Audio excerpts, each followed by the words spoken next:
This is the Wrestlebread Podcast, bringing you the latest news, recaps, and analysis of AEW and WWE. Get the unique perspective from a wrestling fan of over 25 years. Here's your host, Jaydee.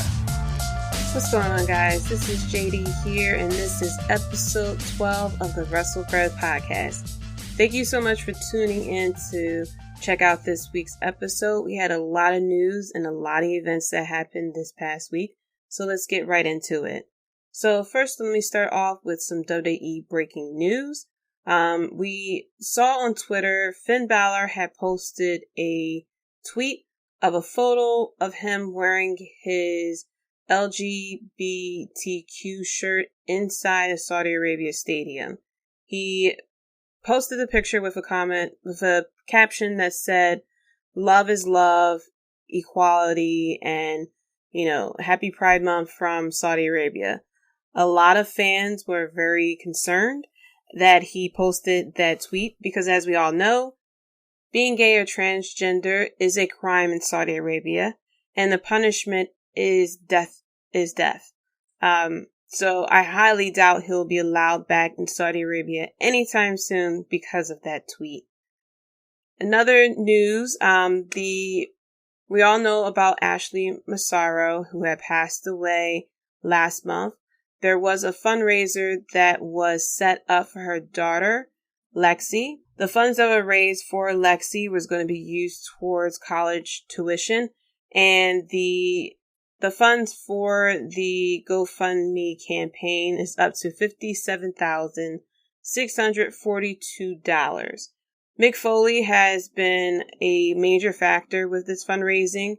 He also went on to Twitter as well and said that his t-shirts that are on sale at Pro Wrestling Tees, the funds from the t-shirt sales was also going to go towards Lexi's college tuition. So I'm very happy that everyone came together in a time of tragedy to show support for Ashley's daughter. And I hope that we get to hear an update of what college she is going to and her progress from there. Stephanie McMahon also announced that she believes a women's match in Saudi Arabia will happen in the near future. There was news before Super Showdown that Natalya and Alexa Bliss had traveled with the company to Saudi Arabia with the hopes of wrestling at the Super Showdown. The WWE was waiting for approval from Saudi Arabia, which didn't come at all. So WWE is hoping that this means that a match will be happening in the near future and that they would be the bringer of change in Saudi Arabia. So let's get to some AEW news. We had a episode on the Nightmare Family's YouTube channel, episode 2 of the Road to Fyter Fest. And in this episode, we got Joey Janela, who cut a promo about Jon Moxley inside a funeral home. This was a response to Jon Moxley promo on the first episode of Road to Fyter Fest. Joey Janela mentioned in his promo that he has never had promos written by a 24-year-old NYU student. He never starred in a straight-to-DVD movie. This was a very good promo by Joey Janela. AEW is the first time that I was introduced to Joey Janela, so this was a very good promo by Joey Janela. And I can't wait to see the match between Joey Janela and Jon Moxley later on this month at Fyter Fest. Also in this episode of Road to Fyter Fest, we got a little bit of an inside look at Darby Allin. He gave his background that he was involved in a car accident when he was 5 years old.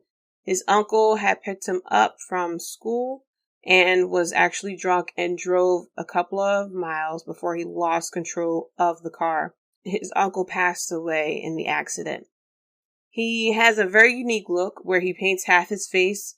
And he said the reason why he paints half his face is because half of him is dead and he doesn't trust humans. So I really like these episodes of Road to Fyter Fest, very similar to the episodes of Road to Double or Nothing, where you get an inside look of the wrestlers in the event and get to get to know their backstory and see the reason why they're wrestling, their motivations, why they do what they want to do.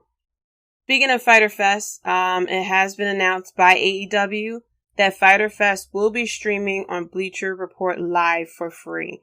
So I'm very happy about it because we got Jon Moxley debuting at Fyter Fest, and I was really hoping that I was going to scour the internet to find this match. So I'm very happy that AEW is going to give this event to us for free. So it makes you even more excited about the events that's coming soon from AEW.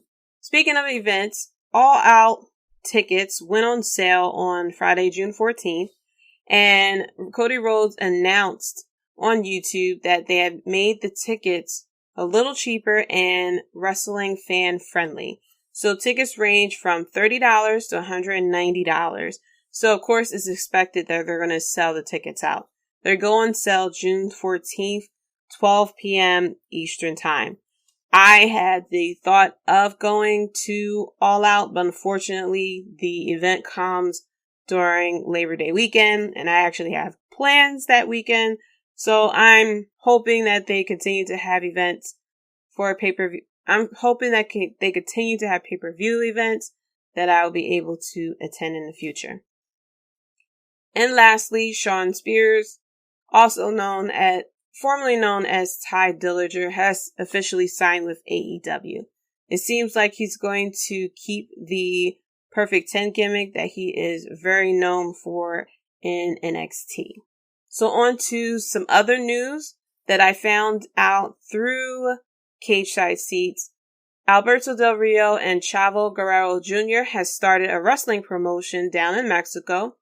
It is called Nacion Lucha Libre.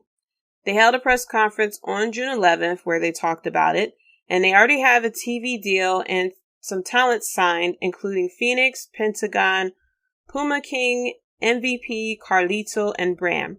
And their first event is going to be in Mexico City. It's going to be called La Bahía Inciel.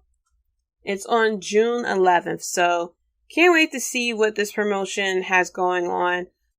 Also, we found out that George Murdoch, also formerly known as Brodus Clay, was removed from the Fox Nation show on PC. According to Fightful.com, the reason why he was removed from the show was because his co-host Britt Henry claimed that he sent her unwanted sexual text messages on multiple occasions. And right now, he has his own show now called Nuff Said. Fightful.com tried to reach out to both parties for a comment, and they weren't able to get anything. But according to their sources, this is the reason why George was removed from the show. So let's get to my weekly segment, which this week is going to be a review of Super Showdown. I had very low expectations for this event, and those expectations was definitely met. So let's go through the match card, and I'll give you my thoughts of these matches. The kickoff show, we had the Usos versus the Revival. The Usos won. This was an okay match. It was on the pre-show. It felt like it didn't really get a chance to shine. Of course, we all know the potential of the Usos and the Revival. The crowd was somewhat into it, but I'm hoping that this is a step in the right direction and that later on at future pay-per-view events, that the Usos and the Revival will have their chance to shine as tag teams. And another note, I was pretty happy for the fans at Saudi Arabia. I know despite what their government does and the political actions that their government take, it is nice that fans who normally don't get these type of events get to witness these events live. So the fans at the Saudi Arabia show was very vocal at times. Of course, they were dead at times, but they really had a good time. And unfortunately, though, they're in the middle of a desert, so it was told by Michael Cole that it could feel like 102 degrees inside the ring. So very scary information when He said that I was very concerned for all the wrestlers. There is rumors that this led to a lot of disappointment, a lot of anger backstage, and that the whole show was a total mess. So let me continue on with what happened on the show. Next up, we had Baron Corbin versus Seth Rollins.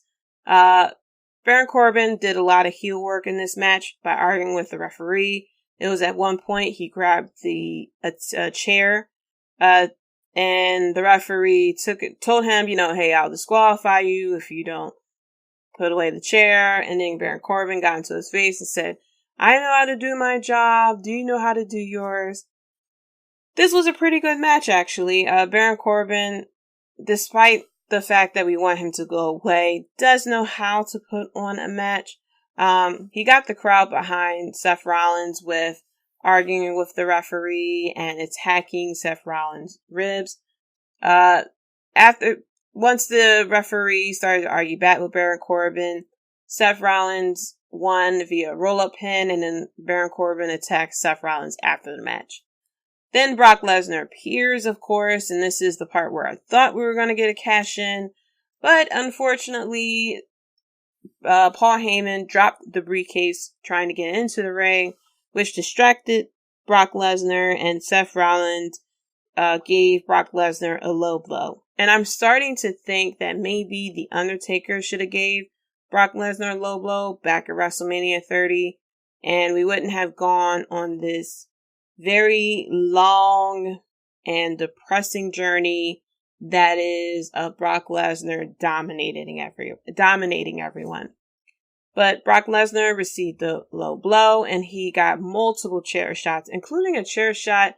He rolled over onto his back when Seth Rollins was hitting on him with the chair, and the chair got him on his arm, his elbow, and it looked like even his hands. And after the match, they showed Brock Lesnar's elbow, which really looked disgusting.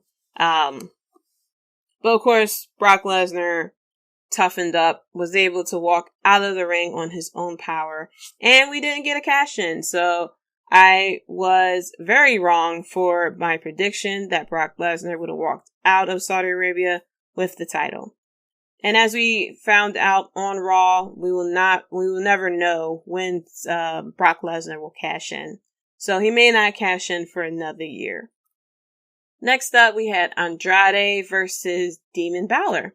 Now, this was a very good match. The crowd was dead except for some certain parts of the match. The entrance of the Demon Balor was very weird. It felt like it should have been a lot of fog because we saw the extras in all black bodysuits, waving their arms. So I felt as though maybe it should have been more fog for his entrance, but unfortunately they didn't get it. But anyway, I was very excited for this match, and I can't wait to see the future of Andrade. Unfortunately, his mother had passed away this week, so his family is definitely in my thoughts and prayers. Hopefully he'll, get through this very tough time. It's very tough to lose a family member, especially a parent. I know a few people who have lost their parents, and it is a very, very tough thing to go through. So his family and him is in my thoughts and prayers. Next up, we had Roman Reigns versus Shane McMahon. And I had low expectations for this match, but what the heck? Shane McMahon was able to go toe-to-toe with Roman Reigns, had a lot of offense, which didn't make any sense to me. I thought that Drew McIntyre would interfere a lot more in this match since he came out with Shane McMahon, but he only played a part mainly towards the end where he distracted Roman Reigns so that Shane McMahon would win. And this actually made me very upset because, as you probably know where I'm about to go with this, Shane McMahon was able to go toe-to-toe with Roman Reigns. Roman Reigns is the person who defeated Brock Lesnar. Brock Lesnar is the person who broke the streak. So now we're saying that, according to this equation, Shane McMahon is tougher than Roman Reigns and Brock Lesnar. There's a lot of people who feel as though that Shane McMahon will eventually go on to get himself a title shot and win the belt over Kofi Kingston, which I will be so upset if this happens. But I knew Shane McMahon was going to win. I thought it was going to be mainly due to Drew McIntyre. It was due to Drew McIntyre, technically, but Shane McMahon was able to hold his own against the top guy in the company. So next up, we had Lars Sullivan versus the Lucha House Party. It was a 3-on-1 handicap match, which Lars Sullivan won by DQ, which made no sense at all. The crowd was dead for this, and so was I. Next up, we had Triple H versus Randy Orton. Of course, Triple H had the very elaborate entrance. He was the only person with the elaborate entrance. And of course, just like WrestleMania, this was a very long match. I unfortunately tuned out of the match a few times. I skipped it. I heard it was a pretty decent match. From what I saw, it was a pretty decent match. But it was just entirely too long. Apparently this match went on for over 25 minutes, which was longer than any other match. I believe the second longest match was about 17 minutes, if I'm not mistaken. So, this dragged on a lot longer than it needed to be. I'm very surprised that Randy Orton won. I thought Triple H would have won this match, but I'm fine with it. Hopefully this is the end of Orton versus Triple H. I understand that they really hyped up this match, but this was a match that we have saw quite a few times, even though we haven't seen it recently. But I hope that we won't see this match again, quite honestly. Next up, we had Bobby Lashley versus Braun Strowman. This was a very power versus power match. This was an okay match for me. This feud doesn't really do anything for me, unfortunately, because of the way they have built Braun Strowman these past, 2 years, I think now. It's very hard to get behind Braun Strowman when it feels like he has hit the ceiling. I remember when a lot of people was very excited for both men, actually, that they were going to get title shots versus Brock Lesnar. A lot of people thought that Bobby Lashley was brought into WWE to go against Brock Lesnar, and look where we are now. We have Braun Strowman versus Bobby Lashley. Braun Strowman won this match, which I had guessed, and this match was pretty much what I expected. Next up, we had Kofi Kingston versus Dolph Ziggler, which was a very good match. I felt as though this was going to be a good match. Part of me thought that Dolph Ziggler would have a little bit of rust, but this was still a good match. Kofi Kingston has a great title reign, which I'm very happy about. I hope it continues, and I don't want it to end with Shane McMahon taking the title off Kofi Kingston. Xavier Woods got involved with the match after Dolph Ziggler gave Xavier Woods a super kick.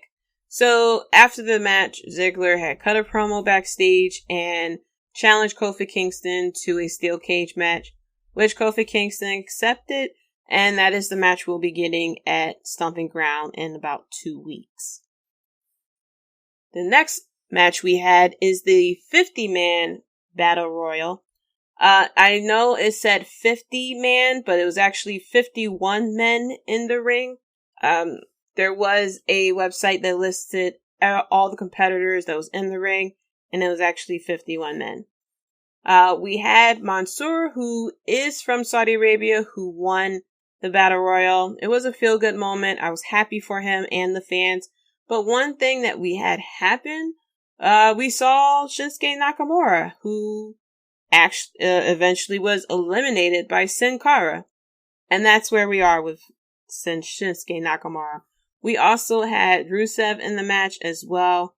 We had Cesaro and Ricochet. And I knew that this was going to be a cluster. Had I known that Mansoor was going to be in this event, I would have picked him to win. But in my predictions, I really had no idea who's going to win this. I was just picking names out the hat. I said Drew McIntyre, maybe Elias, who knows. But this was a feel-good moment. I'm very confused at how they're going to handle this now back in NXT, because in NXT he is a heel.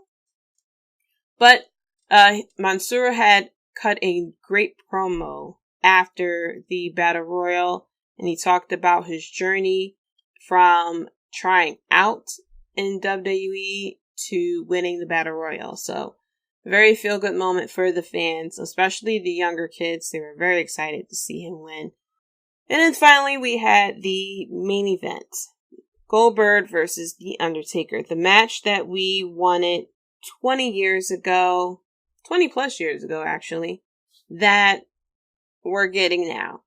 This was a very bad match, and I know what a lot of the wrestlers have said on social media, that we should be happy and applauding the fact that Goldberg put himself out there despite gaining concussion. But in my opinion, this match was very hyped up. This match, they put out there that this was pretty much a must-see match. And this was a match that was a main event. And had this been any other sport, people would have felt the same exact way that we felt about that match. This match shouldn't have been. This match should have been short. We had two 50-year-old plus men wrestling in 102-degree heat. The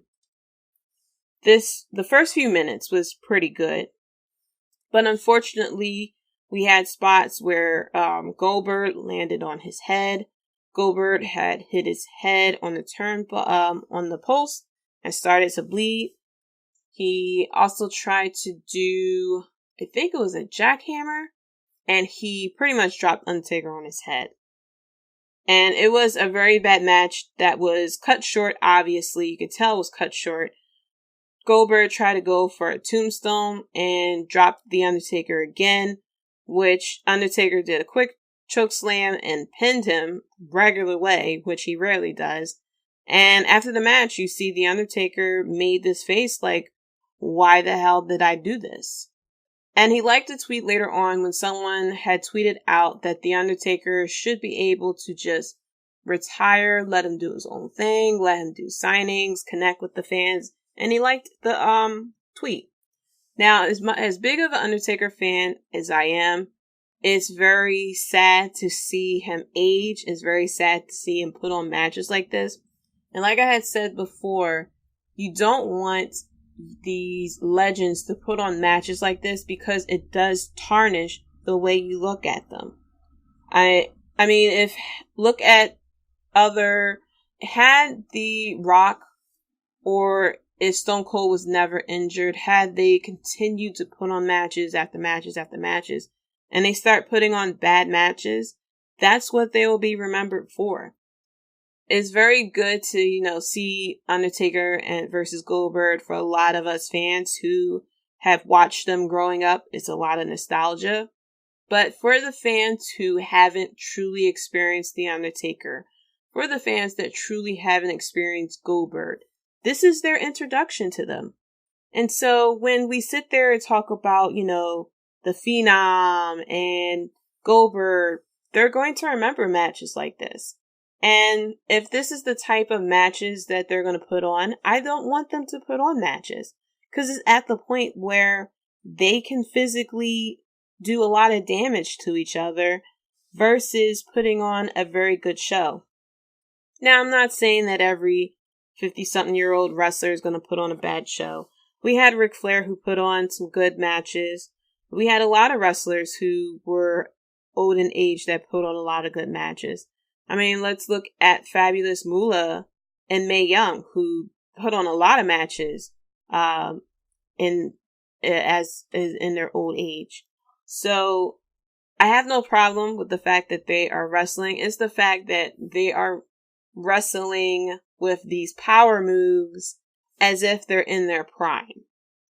And I am going to be that fan that did not like the match. If this match wasn't as hyped as it was, if this match wasn't put on as a main event for people to tune in, for people to pay money for, to buy tickets in Saudi Arabia for, I wouldn't act like this. But the fact that this was promoted as a main event, we were supposed to get hype about this. They kept talking about it over and over and over and over again, and it's put on as a main event.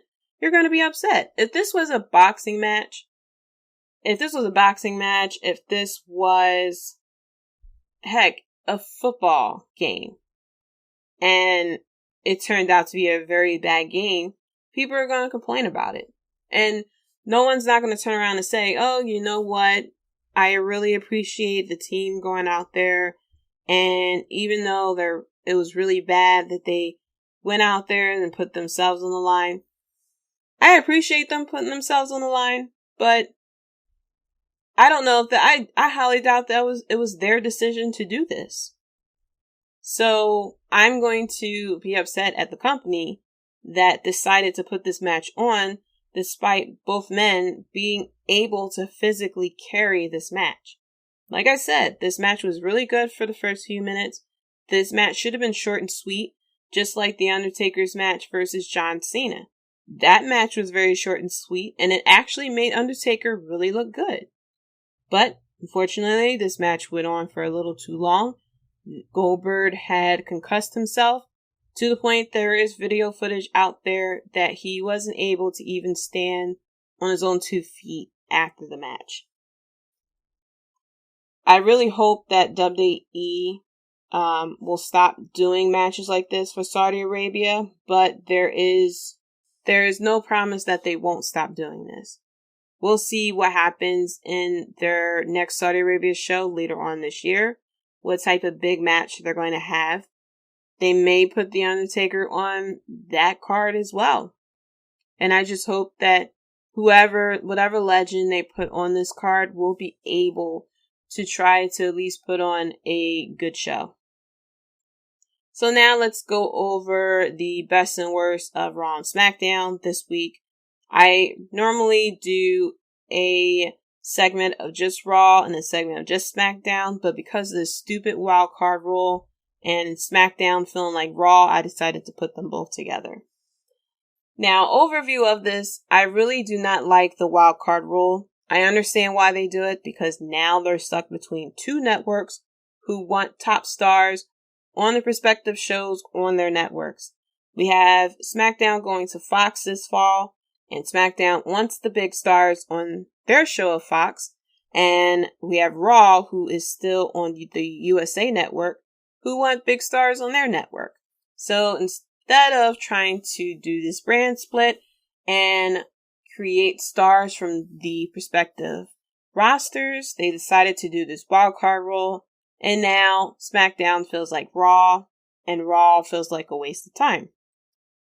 Now, the biggest down this week is that we're getting too much Shane McMahon. Shane McMahon has taken over the episodes this week, and it's all about him being the best in the world. And I just don't understand it. He is taking time away from other superstars, wrestlers, whatever. And if I can take if he was doing it just on Raw, a segment to him for 10 minutes or less. But he's starting to get that Seth Rollins, Roman Reigns type of thing, where the show kind of evolves around one person, which is him. He is taken away from the potential of Drew McIntyre and Elias, because they now are coming off as his lackeys, which is unfair to them because their storyline is tied into his. So we had Miz TV, where Shane McMahon was on Miz TV on SmackDown, and then on Raw we had the celebration of Shane McMahon for whatever reason. If it's a waste of time, truthfully, Shane McMahon should keep his segments to 5-10 minutes tops, because this is all surrounded by his feud with Roman Reigns. Granted, on SmackDown he added The Miz too, but this is all about him versus Roman Reigns, which makes no sense to me.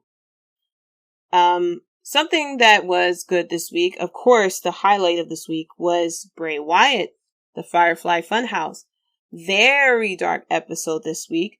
We had the Rambling Rabbit who wanted to tell the secrets of Firefly Funhouse. Bray Wyatt grabbed the rabbit by the head and, told him, why would you do that? Threw him on the ground, and Bray Wyatt had a clown nose and red makeup going down his eye. Across his eye, actually. And he threw the rabbit on the ground, took a hammer, and killed the rabbit. And not only did he kill the rabbit, but the rabbit had red ooze coming out of him, which Bray Wyatt picked up and licked it and said, oh, it's delicious. And then the next second, he is selling Rambling Rabbit's jam. And very, very dark episode, but I cannot say enough how good Bray Wyatt is as far as acting, the range of how he goes from this Mr. Rogers character to a psychotic person. There was a line where in this episode that he, says the line, all you have to do is let me in. And he had this look on his face where he was serious. And then he starts giggling. And every time I see that part, I start laughing because it's so good. I still don't know how this is going to translate to the ring. I hope that it translates good to the ring because these episodes of the Firefly Funhouse is the highlight of the week. There are rumors of who he will go against for his first feud. People are saying Braun Strowman. People are saying maybe Aleister Black. I feel as though he should start out with someone that he can use both characters on. I don't want him to go against Aleister Black or Braun Strowman because I feel as though his first feud should be against someone he can do these mind games with. Braun Strowman is too much of a strong, powerful character to do this with, and as much as I would like to see Bray Wyatt versus Aleister Black and the psychology behind that type of feud, I feel as though it shouldn't be his first feud yet. I feel as though his feud should be someone low card, actually, so that we can concentrate on the character that he is in the ring. So another highlight of the week is that Big E is back.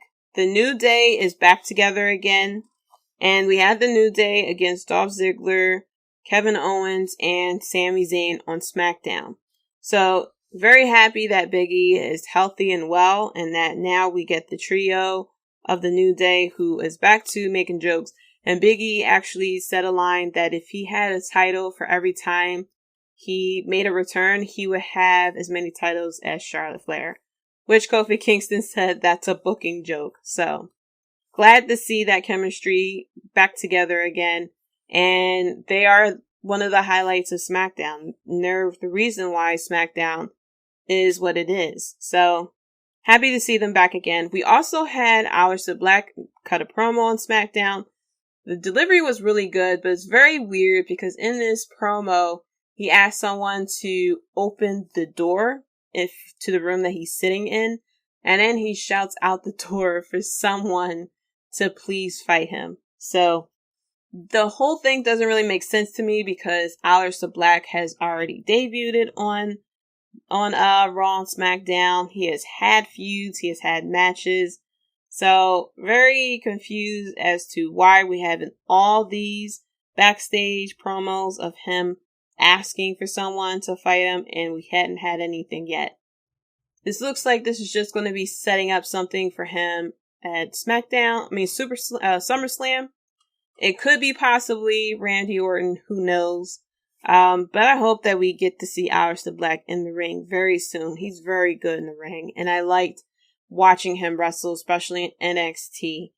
Hopefully, whoever he gets will put on a good feud for him. But like I said, it looks like we're going to get something for SummerSlam.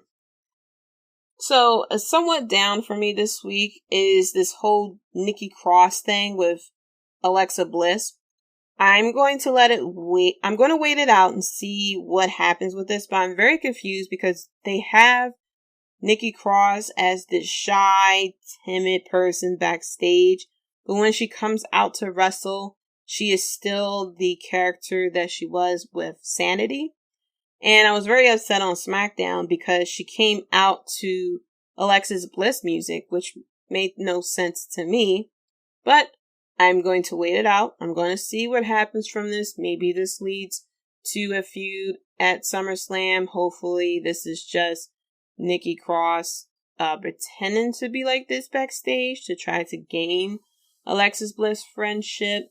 But I'm not holding my breath. I'm not going to have very high expectations for this. Either way, we're getting Nikki Cross on TV, which I guess is a good thing anyway. Another up for me this week, we had a 6-man tag. A lot of tag team matches with Raw and SmackDown. We had a 6-man tag match of Samoa Joe, Bobby Lashley, and Cesaro versus The Miz, Braun Strowman, and Ricochet. Cesaro and Ricochet knows how to put on a really good match.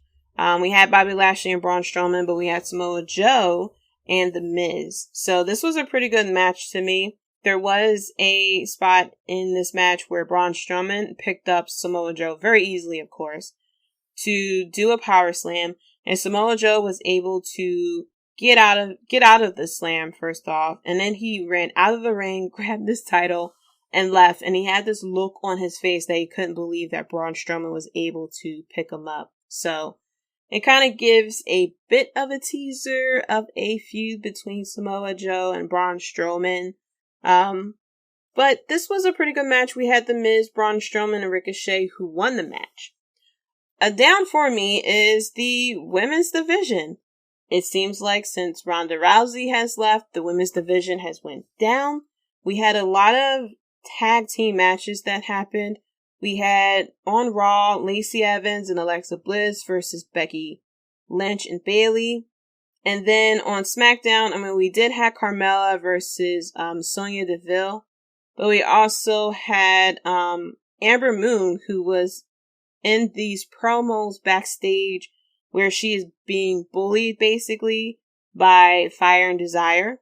And we also had the Iconics too, who went against some local talent, which doesn't make any sense to me, and is very frustrating because we have these women's tag team titles that was very hyped up, unfortunately, by Bayley and Sasha Banks, and the Iconics have yet to really have any contenders.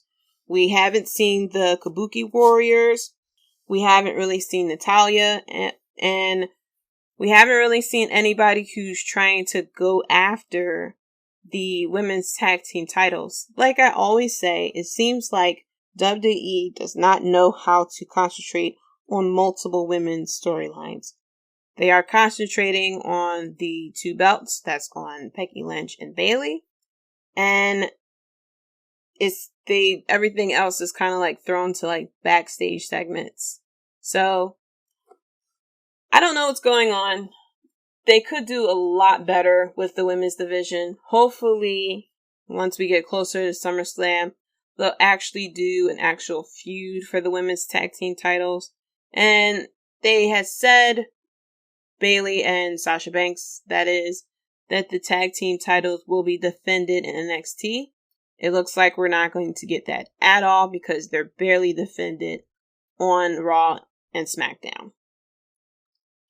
So that's enough of what happened this week. Now I'm going to go to some recap for NXT. So there wasn't a lot of action that happened with this week's episode. It was a lot of recaps of what happened at NXT TakeOver. But we had Candice LeRae and Io Shirai versus Jessamyn Duke and Marina Shafir. The Horsewomen still has a lot of learning to do, especially Shafir. There was a bit of spots where Shafir kind of stumbled a little bit. It was pretty choppy.